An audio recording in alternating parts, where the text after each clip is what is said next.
সমান মানুহৰ থাকা ঠাই সকলোতকৈ চাগে পিছ পৰি আছে আমাৰ শিৱসাগৰ। মই ক্ষমা কৰি কৈছো আপোনালোকক, বেয়া নাপাব। আমাৰ শিৱসাগৰখন পিছুৱাই আছে বুলি কৈছো, কোনো যাতে বেয়া নাপায়।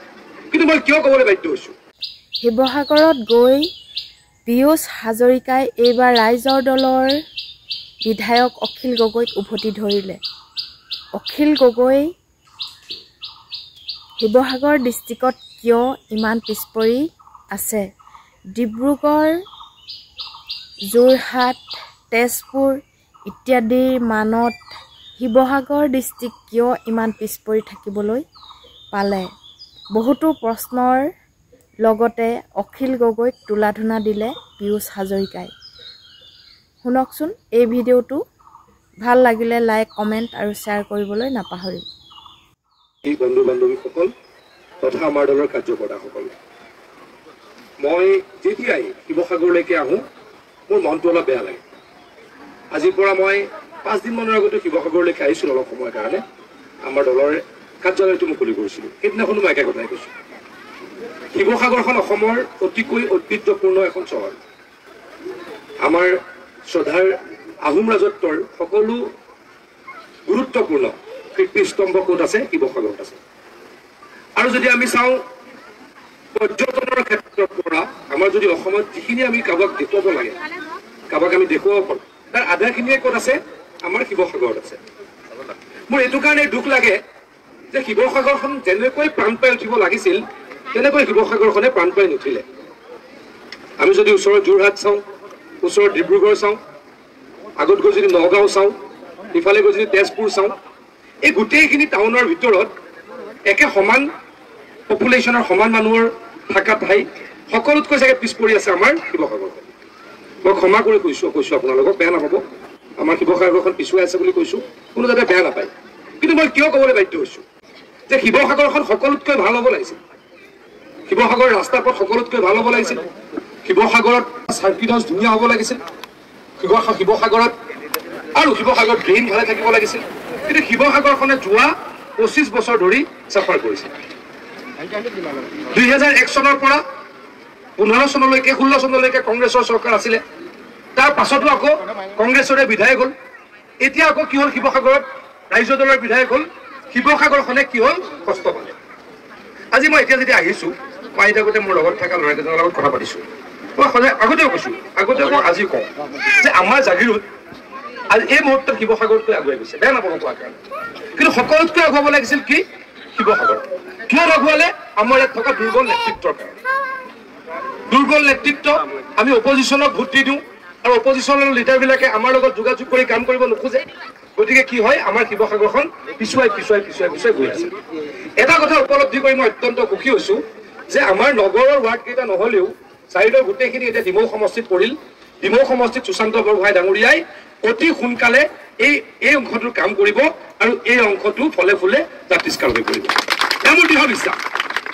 সুশান্ত বৰগোহাঁই ডাঙৰীয়াই কেনেকৈ ডিমৌলৈকে মেডিকেল কলেজ লৈ গৈছে, কেনেকৈ ৰাস্তা পথৰ উন্নয়ন কৰিছে, গতিকে কেনেকৈ মথাউৰি মাৰি মানুহক বানপানীৰ পৰা সকাহ দিছে, মই নিশ্চয়কৈ জানো যে সুশান্ত বৰগোহাঁই ডাঙৰীয়াই তেখেতৰ নতুন সমষ্টিৰ এই অঞ্চলটো যথেষ্ট উন্নতি কৰিব আৰু আপোনালোকে তেখেতক অলপ আশীৰ্বাদ কৰিব।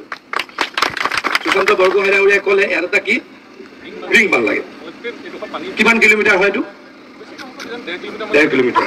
আপোনালোকক মই প্ৰতিশ্ৰুতি দি গ'লো, মই বান নিয়ন্ত্ৰণ মন্ত্ৰী, জলসম্পদ বিভাগৰ মন্ত্ৰী, ইলেকশ্যনৰ পাছত এই ৰিং বানটো আপোনালোকৰ ইয়াত মাৰিম আৰু আপোনালোকক প্ৰতিশ্ৰুতি। আজি অসম চৰকাৰখনে যোৱা 10টা বছৰ কেনেকৈ কাম কৰিছে আপোনালোকে হয়তো জানে, আৰু সেইকাৰণে আজি হোলীৰ দিনাও আপোনালোকে যথেষ্ট সংখ্যক মানুহ আহি এই সভাখনত উপস্থিত হৈছে।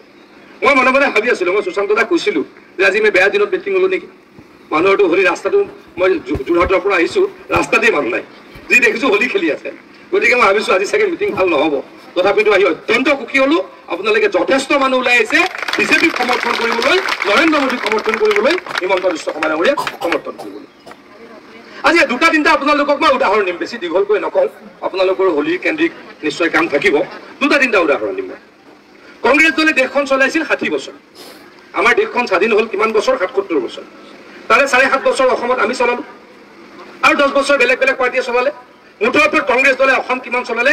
60 বছৰ চলালে।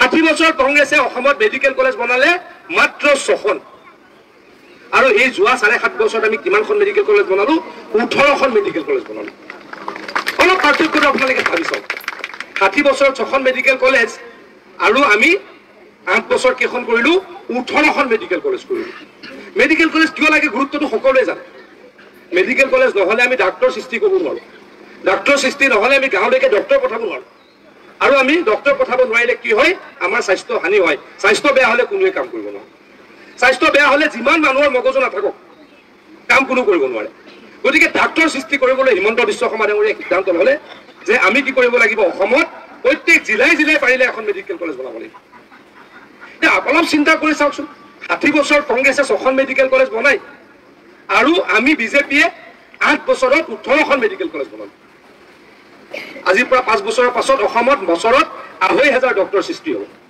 3 বছৰ আগলৈকে মই স্বাস্থ্য বিভাগৰ ৰাজ্যিক মন্ত্ৰী আছিলো অসমত মাত্ৰ ডক্তৰ ওলাইছিল 726 জন 726 জন ডক্তৰেৰে 40% ডক্তৰ ক'ত গুচি যায় নাৰ্ছিং হোমলৈ গুচি যায় চৰকাৰত যোগদান নকৰে আমি মন্ত্ৰী হৈও ডক্তৰ গাঁৱলৈ পঠাব নোৱাৰো সেইকাৰণে হিমন্ত বিশ্ব শৰ্মা ডাঙৰীয়াই সিদ্ধান্ত ল'লে যে আমি হস্পিটেল আমি মেডিকেল কলেজ বেছি কৰিব লাগিব ডক্তৰ বেছি সৃষ্টি কৰিব লাগিব এতিয়া এইখিনি সময়ত অসমত 1350 ডক্তৰ বছৰত ওলাই 3 বছৰতে বাঢ়ি গ'ল ডাবল 3 বছৰ আগলৈকে যেতিয়া মই ৰাজ্যিক স্বাস্থ্য মন্ত্ৰী আছিলো তেতিয়া 726 জন ডক্তৰ ওলাইছিলে এতিয়া 1350 ওলাই আৰু 5 বছৰত অসমত 2,500 ডক্তৰ ওলাব আৰু গাঁৱলৈকে ডক্তৰ আহিব সকলোৰে স্বাস্থ্য ভাল হ'ব আৰু আমি দেশ গঠনত ৰাজ্য গঠনত আমি কাম কৰিম শিক্ষাৰ ক্ষেত্ৰত মই আপোনালোকক এবাৰ ক'ব কৈছো অসমত আজিৰ পৰা 8 বছৰ আগলৈকে ইউনিভাৰ্চিটি আছিলে মাত্ৰ 7খন কংগ্ৰেছৰ দিনত 60 বছৰত ইউনিভাৰ্চিটি হ'ল মাত্ৰ 7খন আৰু আমি 8 বছৰত ইউনিভাৰ্চিটি বনালো 15খন অলপ চিন্তা কৰি চাওকচোন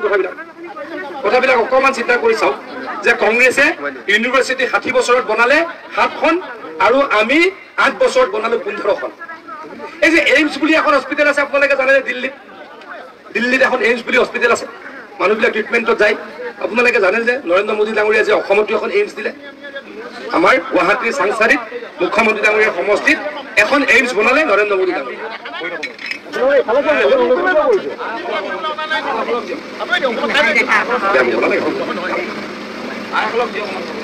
এইমছ কংগ্ৰেছে 60 বছৰত বনালে এইমছ কেইখন 8খন আৰু আমি কিমান বনালো নৰেন্দ্ৰ মোদী ডাঙৰীয়াই কিমান বনালে 15খন এইমছ বনালে ডিফাৰেন্সটো চাওকচোন ডিফাৰেন্সটো চাওক 60 বছৰত 8খন বনাই আৰু নৰেন্দ্ৰ মোদীয়ে 15খন বনাই এইটোৱে হৈছে নৰেন্দ্ৰ মোদী আৰু কংগ্ৰেছৰ পাৰ্থক্য বিজেপি আৰু কংগ্ৰেছৰ পাৰ্থক্য আজি দুগৰাকী বাইদেৱে কংগ্ৰেছ ত্যাগ কৰি বিজেপি দলত যোগদান কৰিছে মই কংগ্ৰেছ দলৰ বিধায়ক আছিলো সুশান্ত বৰগোহাঁই ডাঙৰীয়াও কংগ্ৰেছ দলৰ বিধায়ক আছিলে আমি সিদ্ধান্ত ল'বলৈ বাধ্য হৈছো যে কংগ্ৰেছে ৰাইজৰ কাম এনেকৈ নকৰে এনেকুৱা সামুকীয়া গতিৰে যদি হস্পিটেল বনায় এনেকুৱা সামুকীয়া গতিৰে যদি ইউনিভাৰ্চিটি বনায় তেতিয়া মানুহৰ কি উন্নতি হ'ব নেকি ৰাস্তা পথৰ অৱস্থা ইমান বেয়া আছিলে আজি গোটেই গাঁৱৰ ৰাস্তাবিলাক ভাল হৈ গ'ল আজি আপোনালোকে খবৰ লওক আপোনালোকে চাওক কংগ্ৰেছৰ দিনত ব্ৰহ্মপুত্ৰ দলং আছিল মাত্ৰ 4খন 60 বছৰত 4খন দলং বনাইছিল আৰু আমি 10 বছৰত কিমান বনালো 10 বছৰত 7খন ব্ৰহ্মপুত্ৰৰ ওপৰত দলং ইতিমধ্যে বনালো আৰু 3খন অতি সোনকালে আৰম্ভ হ'ব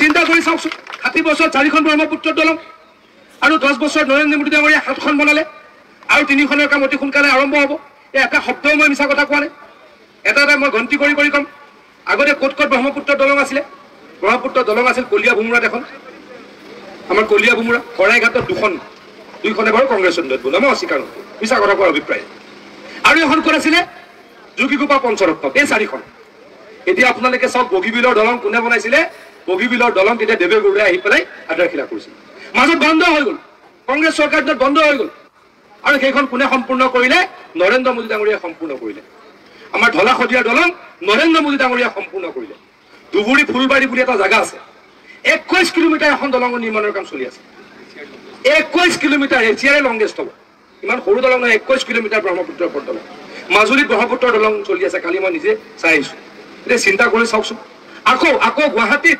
শৰাইঘাটত আকৌ 3 নম্বৰ দলংখন চেংচন হ'ল 3 নম্বৰ দলংখন চেংচন হ'ল আৰু উত্তৰ গুৱাহাটী ফাঁচী বজাৰৰ দলং কাম চলি আছে আকৌ শুৱালকুছি পলাশবাৰী দলঙৰ কাম চলি আছে আকৌ হ'ব কুৰুৱা আৰু চন্দ্ৰপুৰৰ দলং আৰম্ভ হ'ব মুঠৰ ওপৰত কংগ্ৰেছে যিমান কৰিছিল তাৰ 3 গুণ কাম মোদী ডাঙৰীয়াই 10 বছৰত কৰিছে